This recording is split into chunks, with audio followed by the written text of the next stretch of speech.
العلم هو النور الهادي والمفتاح لكل الخير من يرد الله به خيرا.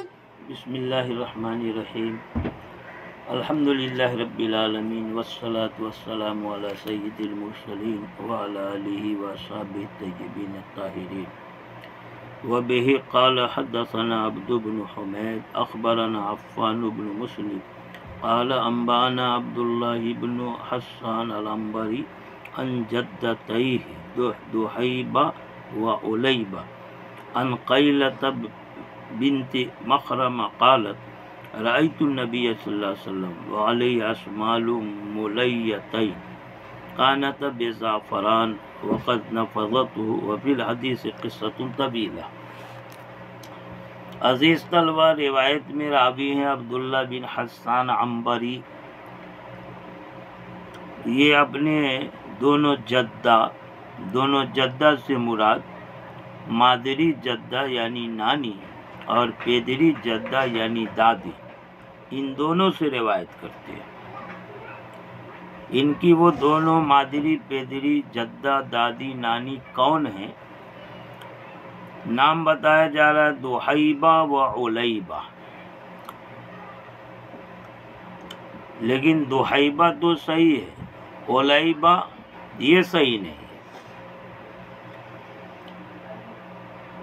اس کی وجہ یہ ہے کہ علیبہ کی جگہ میں صفیہ ہے. دحیبہ اور صفیہ یہ دونوں بہنیں تھیں،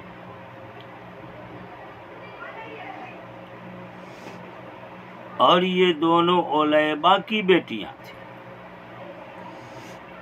تو دحیبہ اور علیبہ یہ ماں بیٹی ہیں، یہ دونوں بہنیں نہیں ہیں، بلکہ دحیبہ کی بہن صفیہ ہے.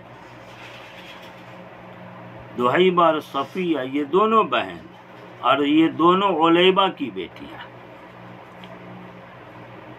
اب یہ جو دونوں بہن ہوئی تو دونوں میں ایک کا لڑکا دوسرے کی لڑکی،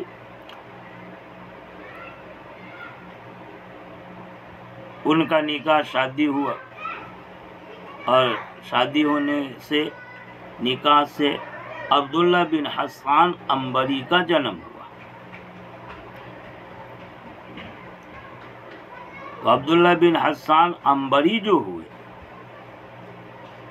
ان کے والد اور ان کی والدہ،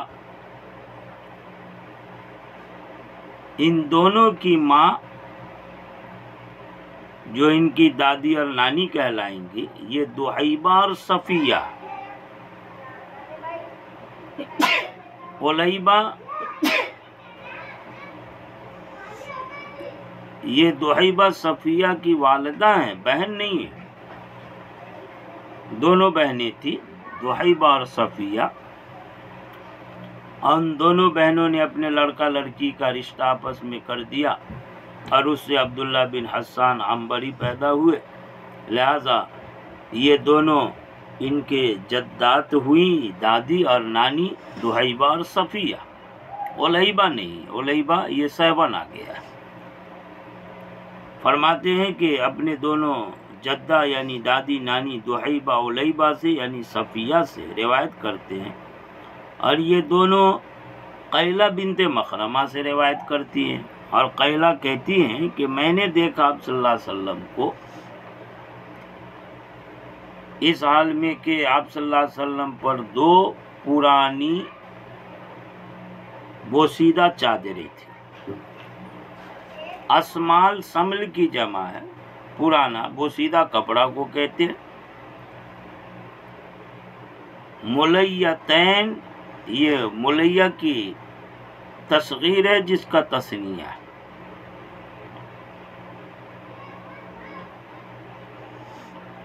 وہ چادر جو بغیر سلے ہوئے، جس کو اعزاز لنگی کے طور پر بھی استعمال کر لے، بغیر سلے ہوئے چادر کو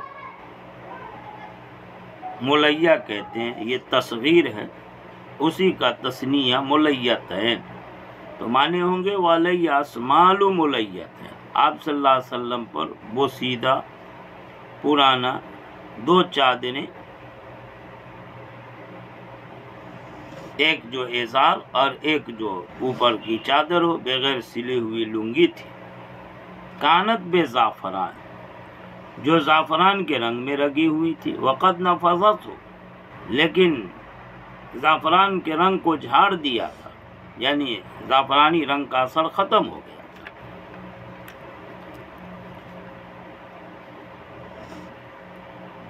اصل میں وہ دونوں چادریں زعفران کے رنگ میں رنگی ہوئی تھی، مگر اتنی بوسیدہ ہو گئی تھی کہ بوسیدگی کی وجہ سے زعفرانی رنگ ختم ہو گیا تھا۔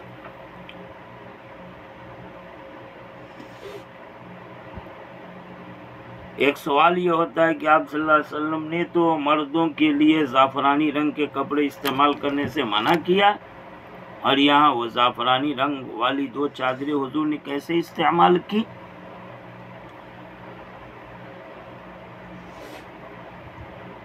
امام بغوی رحمۃ اللہ علیہ نے اس کا جواب دیا اور کہا کہ مردوں کے لیے کثرت سے زعفرانی رنگ کا کپڑا خوب استعمال کرنا یہ ممنوع ہے، لیکن اگر تھوڑے سے زعفرانی رنگ ہو تو اس کی رخصت ہے، جیسا کہ حضرت عبد الرحمن بن عوف کی ایک حدیث سے یہ رخصت ثابت ہوتی۔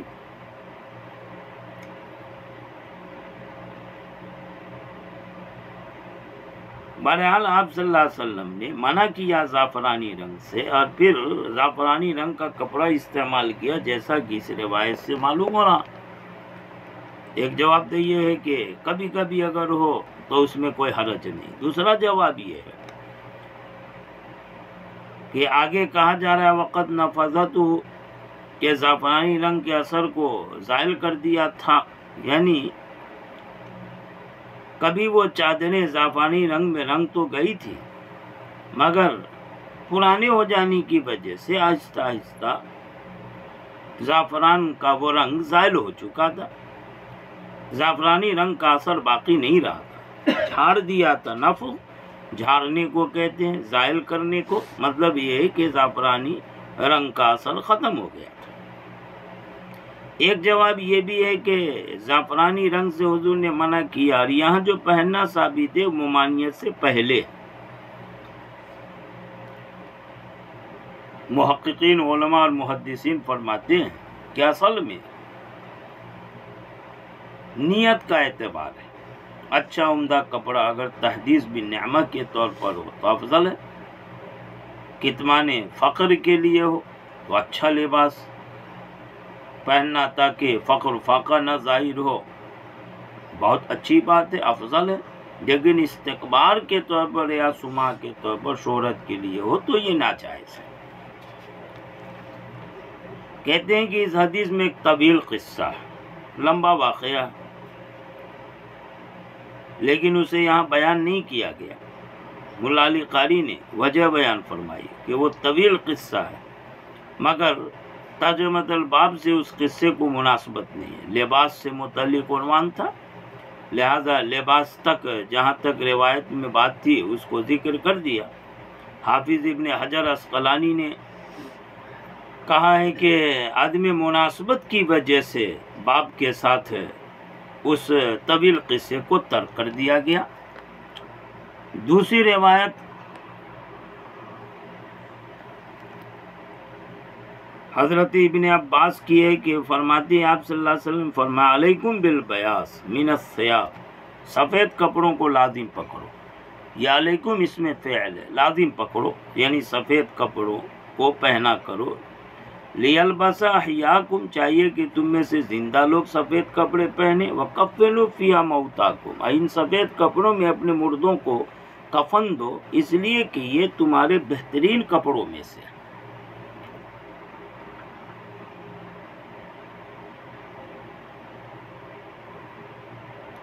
آپ صلی اللہ علیہ وسلم سفید کپڑے پہنتے تھے، اس کی وضاحت تو نہیں ہے، مگر آپ صلی اللہ علیہ وسلم نے امت کو حکم دیا۔ ظاہر ہے کہ آپ نے جس چیز کی ترغیب دی خود بھی اس کو پسند فرمایا ہو، ماقبل میں روایت آ چکی سفیدی کپڑا کیوں؟ اس کی وجہ آگے کی روایت میں آ رہی ہے کہ لِأَنَّ أَطْهَرَ وَأَطْيَبَ، کہ وہ زیادہ پاک ہے، صاف ہے۔ اور ایک وجہ یہ بیان کی جاتی ہے کہ اللہ کے نزدیک رنگوں میں سفید رنگ زیادہ محبوب ہے، زیادہ پسندیدہ۔ اس وجہ سے آپ صلی اللہ علیہ وسلم فرمایا علیکم بالبیاض من الثیاب، اپنے اوپر سفید کپڑوں کو لازم پکڑو، چاہیے کہ تم میں سے زندہ سفید کپڑے پہنے اور انہی سفید کپڑوں میں اپنے مردوں کو کفن دو، کیونکہ یہ کپڑے تمہارے بہترین کپڑوں میں سے ہیں۔ آگے کی روایت ہے جس میں حضرت سمرہ بن جندب کہتے ہیں کہ آپ صلی اللہ علیہ وسلم نے فرمایا البسوا البیاض، سفید کپڑوں کو پہنو، فَإِنَّ أَطْهَرَ وَأَطْيَبَ، اس لیے کہ وہ زیادہ پاک، زیادہ صاف ہے۔ وَكَفِّنُوا فِيهَا مَوْتَاكُمْ، اور انہی سفید کپڑوں میں اپنے مردوں کو کفن دو۔ فَإِنَّ أَطْهَرَ وَأَطْيَبَ، یہ دو لفظ ہیں، بظاہر مفہوم ایک ہے لیکن تاسیس کے طور پر دونوں کا مطلب الگ الگ کر لیں تو زیادہ بہتر۔ اطہر کا تعلق ظاہر سے، اطیب کا تعلق باطن سے۔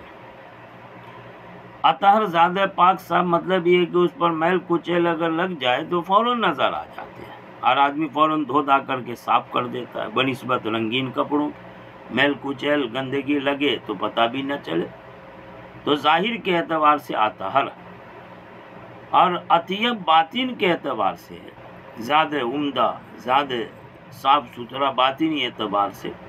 وہ زیادہ عمدہ صاف ستھرا یہ کہ یہ تواضع پر، باطنی خضوع پر دلالت کرتا ہے۔ اس کی وجہ یہ ہے کہ اصل حالت تو رنگ میں سفیدی ہے، تو یہ کپڑے اسی حالت پر رہتے ہیں سفید جس حالت پر انہیں پیدا کیا گیا، ان میں اللہ کی خلقت میں کوئی تغییر نہیں ہے۔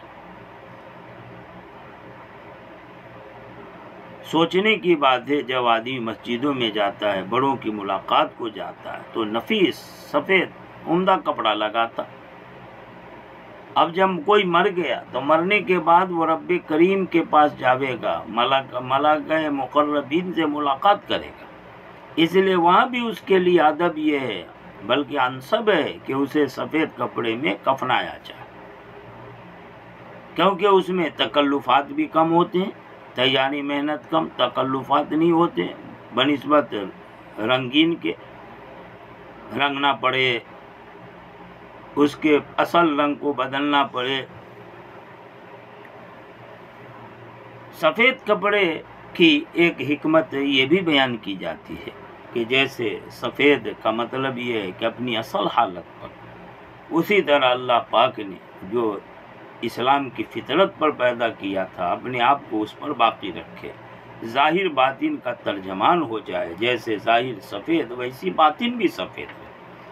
اور مردے جب سفید کفن کے ساتھ اللہ سے ملاقات کرے تو جیسے اس کا ظاہر سفید ہے، پاک ہے، اسی طرح اس کو مرنے سے پہلے تیاری کرنی چاہیے، گناہوں سے پاک صاف ہونا چاہیے۔ اس کا ظاہری سفید کپڑا، سفید کفن یہ باطن کے سفید ہونے کی علامت بن جائے، ظاہر باطن میں یکسانیت ہو جائے۔ اسی طرح سے یہاں پر سفید کپڑا زندوں کے لیے پہننا اور سفید کپڑوں میں مردوں کو کفن دینا یہ مستحب اور مسنون ہے۔ سفید لباس کے ظاہر باطن میں جیسے یکسانیت ہوتی ہے، اسی طرح انسان کو اپنے ظاہر باطن میں یکسانیت پیدا کرنی چاہیے۔ آگے کی روایت حضرت عائشہ کی ہے، وہ کہتے ہیں کہ آپ صلی اللہ علیہ وسلم نکلے ذات غدات ایک صبح، والی مرتم من شعر اسود، جبکہ آپ صلی اللہ علیہ وسلم پر سیاہ کالے بالوں کی چادر تھی، مرتم من شعر اسود، سیاہ بالوں کی چادر یعنی کالی کملی آپ اوڑھ رکھے تھے۔ یہی وہ روایت ہے جس سے آپ صلی اللہ علیہ وسلم کالی کملی والے مشہور ہوئے۔ مرت یہ باب نصرہ سے آتا ہے جس کے اصل معنی اکھاڑنا اور کھینچنا، یہاں مراد چادر ہے کملی ہے، کیونکہ اون وغیرہ کو کھینچ کر کے اکھاڑ کر کے اس کو بنتے ہیں، تیار کرتے ہیں بالوں سے۔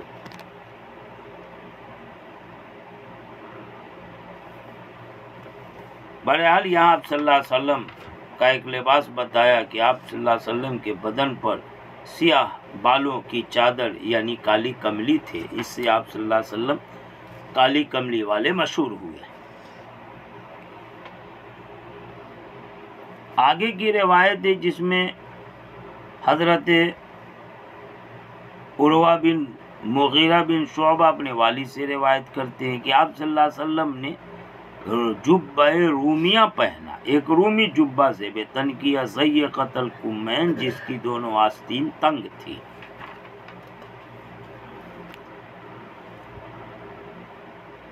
اس روایت میں جبتن رومیہ، حالانکہ اور دوسری روایت ہے جس میں شامیہ ہے۔ اب رومی جبہ ہے یا شامی جبہ، حافظ ابن حجر عسقلانی نے اس تعارض کو ختم کیا، کہا کہ دونوں میں کوئی منافات نہیں ہے، اس لیے کہ اس وقت شام رومی کا ایک حصہ تھا۔ روم سپر پاور ایک بڑا وسیع ملک تھا اور اسی کی ماتحتی میں شام بھی داخل ہے، لہذا ملک ہونے کے اعتبار دونوں ایک ہے، چنانچہ شامی کہہ دے رومی کہہ دے، دونوں میں کوئی تعارض نہیں ہے۔ یہ جو روایت ہے کہ تنگ آستین والا جبہ آپ نے پہن رکھا تھا، رومی جبہ، محدثین فرماتے ہیں کہ یہ سفر کا واقعہ ہے، اور یہ سفر غزوہ تبوک کا سفر تھا، جس موقع پر آپ صلی اللہ علیہ وسلم نے تنگ آستین والا رومی جبہ لگایا تھا۔ تنگ آستین، جب آستین تنگ ہو تو وضو وغیرہ میں بازو نکالنے میں دشواری پیش آتی ہے۔